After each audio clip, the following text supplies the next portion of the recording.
অলসতা ভেঙে একটু সকালে উঠতে পারলেই সব কাজগুলো তাড়াতাড়ি হয়ে যায়। সকালে নাস্তা বানিয়েছিলাম লাল আটার রুটি আর পটল আলু ভাজি।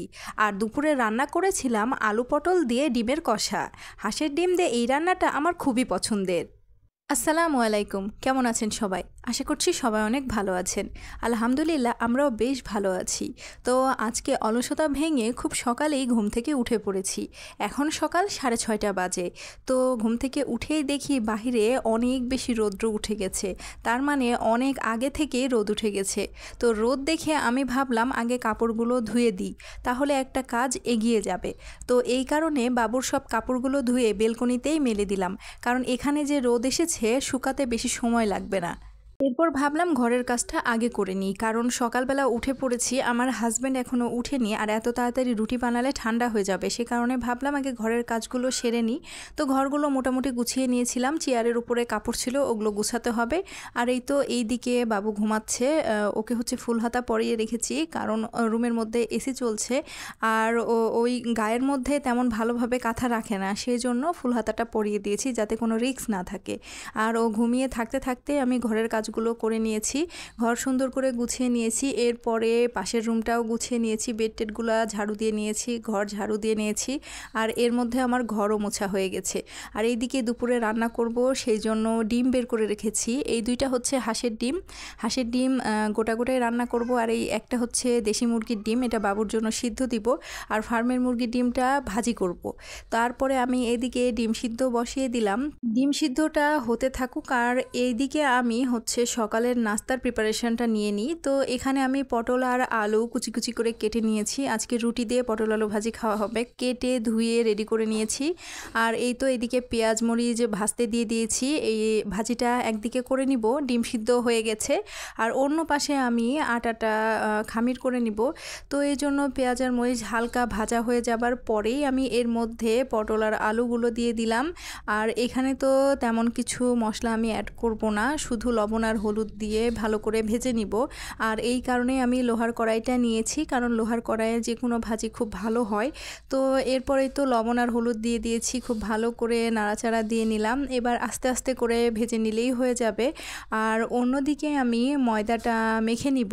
তো তার আগে আমি ঢাকনা চাপা দিয়ে দিলাম। আর এই দিক দিয়ে আমার আটা মাখানো হয়ে গেছে। তারপরে আমি সব রুটিগুলো করে নিয়েছি, এই তো ভাজি করা হয়ে গেছে। আর এখানে সব রুটি করা হয়ে গেছে। একটা ছোট রুটি করেছি, বাবুর হাতে দিব, ও খাক আর না খাক সব কিছু আমি হাতে দেওয়ার চেষ্টা করি।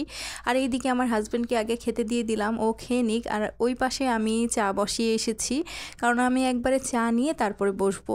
তারপরে নাস্তা পানি সব খাওয়া হয়ে গেল। এরপর দুপুরে রান্নার জন্য প্রিপারেশান নিতে চলে এসেছি। এখানে এই তো একটা ডিম পেঁয়াজ দিয়ে মাখিয়ে রেখেছি, আর ডিম সিদ্ধ করা তো ছিলই আগে থেকে।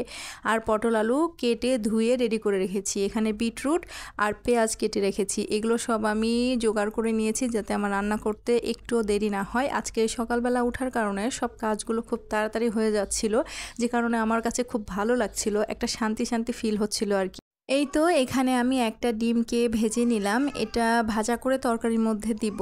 তো উল্টে পাল্টে একটু ভেজে নিয়ে তারপর ডিমটাকে পিস পিস করে কেটে নিব। আর অন্যদিকে হাঁসের ডিম দুইটা সিদ্ধ করে ছিলে রেখেছি, যেটা তো আপনারা দেখতেই পেয়েছেন।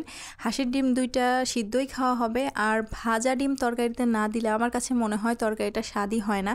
তো সেই কারণে আমি একটা ডিম ওর মধ্যে ভেজে দিব, এটা রাত্রে খাওয়া হয়ে যাবে। এই তো সব ডিমগুলো ভেজে আমি তুলে রেখেছি। আর এই দিকে ওই তেলের মধ্যেই পেঁয়াজ দিয়ে দিয়েছি, ওই কারণে তেলটা কেমন কালো কালো লাগছে। তারপরে পেঁয়াজগুলো হালকা ভেজে নিব, খুব বেশি ভাজার প্রয়োজন নেই, কারণ আমি তো মশলা কষাবো। আর এইদিকে দেশি মুরগির ডিমটা টেবিলের উপর নিয়ে এসে রাখলাম। আর শসা কেটেছিলাম, সেটা আমি খাচ্ছি, আমার হাজব্যান্ডের খাওয়া হয়ে গেছে। তারপরে এইদিকে হলুদ মরিচ ধনিয়া আর আদা রসুন বাটা লবণ দিয়ে মশলাটা কষিয়ে নিচ্ছি। আর কিছুই করতে হবে না, রেগুলার রান্নার যে মশলা লাগে সেগুলোই। তারপরে এটা ভালো করে কষানোর জন্য আমি একটু পানি দিয়ে দিলাম। আসলে আজকে সকাল থেকে পটলেরই রেসিপি চলছে, সকালে পটল আলু ভাজি করা হয়েছে, তারপরে এখন পটলের তরকারি। তো যাই হোক, পটলগুলো ফ্রিজে নষ্ট হয়ে যাচ্ছিল, তো ভাবলাম একেবারেই খেয়ে নিব আজকে, এই জন্য সকাল দুপুর রাত মিলিয়ে খেয়ে নিব। তো এই তো মশলাটা ভালো করে কষানো হয়ে গেছে, তেল ছেড়ে এসেছে। তার মধ্যে আমি এখন আলু আর পটলগুলো দিয়ে দিব। ওইগুলো আমি আরও একবার ধুয়ে নিয়েছিলাম। তো তারপরে আলু আর পটলগুলো দিয়ে খুব ভালো করে নাড়াচাড়া দিয়ে নিচ্ছি, এটাকেও আমি 2-1 বার কষিয়ে নিব। কারণ একটু বেশি করে না কষালে হয়তো পটলের একটু গন্ধ লাগবে। পটল এমনিতেই আমরা খুব পছন্দ করি, আমি খুব বেশি পছন্দ করি, আমার হাজব্যান্ড অতটাও না, তারপরেও খায় আর কি। তো এই তো পটল আর আলুর মধ্যে ভালোই পানি দিয়েছি, কারণ এটা অনেকক্ষণ ধরে কষাবো। তারপরে একটু নাড়াচাড়া দিয়ে নিলাম, আবার ঢাকা চাপা দিয়ে দিলাম, এটা হতে থাকুক। আর এই পাশে আমি একটা কাজ করলাম, সেটা হচ্ছে তো আমার রেগুলার রান্নার যেই কৌটোগুলো আছে ওগুলো আমি একটু পরিষ্কার করে নিলাম, কারণ সকালে যেহেতু উঠেছি কাজ করে নিলেই হয়ে যাবে, বসে থেকে লাভ নাই। আর এই দিকে এই তো সুন্দর করে কষানো হয়ে গেছে, তার মধ্যে আমি এবার পরিমাণ মতো পানি দিয়ে দিব।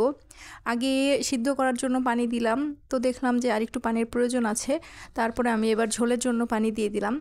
এরপর বলক আসা পর্যন্ত অপেক্ষা করব, কারণ ভাজা ডিমগুলো এখন দিলে বেশি নরম হয়ে যাবে। তারপরে আমি ডিমগুলো দিয়ে দিয়েছি, আর এই তো দেখেন তরকারি হয়ে গেছে, এটা ফাইনাল লুক। আর তরকারিটা খেতে অসম্ভব মজা হয়েছিল, পটল দেওয়ার কারণে একটুও টেস্ট কমেনি, বরঞ্চ বেড়ে গেছিলো। আর এই ছিল আমার ছোট্ট একটি ব্লগ। আমার ব্লগ ভিডিওগুলো যদি আপনাদের ভালো লেগে থাকে তাহলে প্লিজ আমার চ্যানেলটি সাবস্ক্রাইব করে আমার পাশেই থাকবেন।